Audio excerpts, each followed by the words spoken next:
Praise the lord. ఈరోజు దేవుడు మనతో మాట్లాడుతున్న వాక్యము వాగ్దానము ద్వితీయోపదేశ కాండము 11వ అధ్యాయము 12వ వచనము.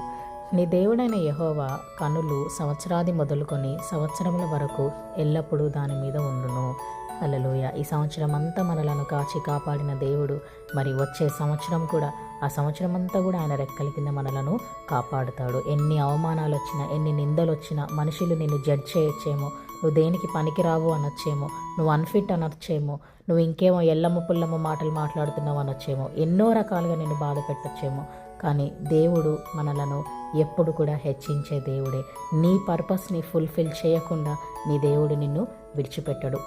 అబ్రహాముకి చేసిన వాగ్దానాన్ని అబ్రహామైనా మర్చిపోయి ఉండొచ్చేమో, కానీ దేవుడు దాన్ని నెరవేర్చేంత వరకు విడిచిపెట్టలేదు. కాబట్టి ఈ వాక్యం ద్వారా ఈరోజు తరతరాలు ఆయన కృప మన మీద ఉంటుంది. ఏ శాపము కూడా ఉండదు. ప్రతిదీ ఆశీర్వాదంగా మార్చేశాడు.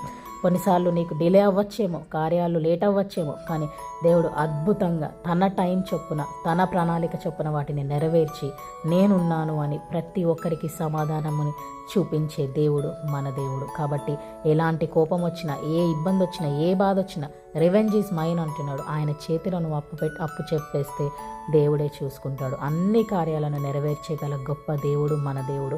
బాధపడకు, దిగులు పడకు. ఒంటరిగా ఉన్నామని భయపడుతున్నావేమో, తరతరాల వరకు, సంవత్సరాలు మొదలుకొని సంవత్సరాల వరకు నిన్ను ఆశీర్వదిస్తాడు, నిన్ను ఫలింపచేస్తాడు, నిన్ను దీవిస్తాడు, నీ మీద కనికరం చూపిస్తాడు. నీకు కావాల్సిన పట్టజారంత విస్తారమైన దీవెనలతో నింపి నీ కుటుంబాన్ని కట్టి, అవమానం చెందిన చోటే నీ కుటుంబాన్ని నిన్ను నిలబెట్టుకొని నేను దేవుడను, నిజమైన దేవుడినని పలికి నీకు ఆ కార్యంని నిరూపించే గొప్ప దేవుడు మన దేవుడు. May the lord bless you and give you peace. Have a fruitful day.